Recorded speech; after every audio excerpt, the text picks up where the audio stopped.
Welcome to our channel. Welcome to another one of our videos. Today we're going to talk about Tilray Brands. Remember, they changed their name from Tilray Company to Tilray Brands. We're going to cover earnings a little bit. There's a lot of news that came out since earnings, so let's get busy.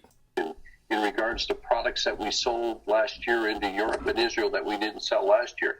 So I don't want anybody to be looking at Tilray just quarter after quarter. I rebranded the company Tilray Brands because we have a house of brands. And here's our current position. We currently own 2,500 shares, and our premiums and profits went up to $35.32 because our options over here gave us some more premiums. Now this is our additional plan to go from 2,500 to 3,500 shares. This is an upcoming trade that I'm going to be performing. I'm going to wait for a day or so and see if we can get a little bit more premium other than $240 on this trade. Currently, for the month of January, we achieved 26.21s in premiums and profits. Well, you heard from the CEO. I'll place that CEO's video down below. There's a lot of information there you guys need to watch. All right, this is what happened to our stock today. We went down 3.92% because the NASDAQ went down 2.51%. And the Russell went down almost a percentage. And the rest of the markets dropped accordingly. We only traded 16.5 million shares versus 24.8. Our market cap is now down to 3.2 billion.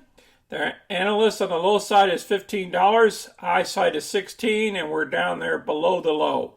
First thing we're going to cover is earnings. Earnings happened on Monday. At the last video, I'll place that last video at the end of this video, that we're going to have a great quarter, and we did.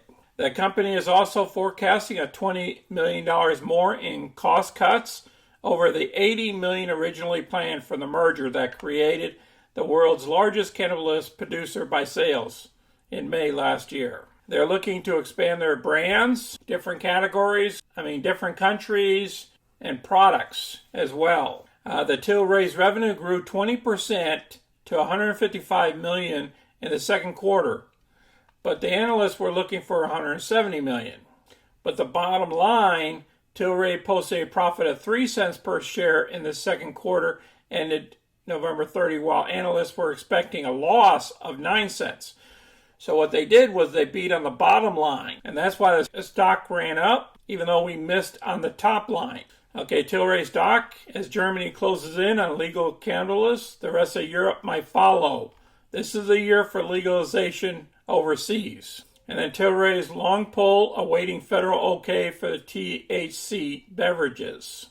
Germany's incoming coalition government has agreed to legalize a recreational adult use. If it follows through, Germany would become the world's largest federally legal market. But remember, folks, we now have 15% interest over there. Tilray expects to see $1 billion in revenue from Europe once legalization efforts come to fruition. So that's one of the $1 billion that they're going to be getting revenues from a year. This news came out today that cannabis compounds may prevent COVID infection. They stated down here, well, a new study has found that cannabis compounds can help prevent COVID-19 infection. Researchers at the Journal of Natural Products found that 2 cannabinoid acids commonly found in hemp were identified as having potential to combat the virus as well as the threat infections. The study cited that these compounds are commonly studied and have a good safety profile in humans. So I'm going to place this article down below as well. Let's look at the options, what's going on for January 21st. We still have some huge volume around the $7.50 and the $10 strike prices. Okay, here's our 1 hour interval chart. And as you can see, we popped up right after earnings,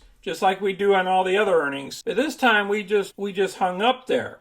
You know, we dropped a little bit lower, then we popped back up the next day because the NASDAQ was doing the right thing. And then when the NASDAQ started drifting, we started drifting. So at these levels, we're back at the levels that we were over here on 1.4, and I'm hoping that we stay above these lines. $7 should be our floor, but we broke that today because of overselling today. And right now we're sitting at the RSI of 36. Appreciate everybody watching our video today. If you guys have any questions or comments or just want to share your positions with us, please place them down below in the comments section. And until next time, you guys take care of yourselves out there. This is Sonny. I'm out.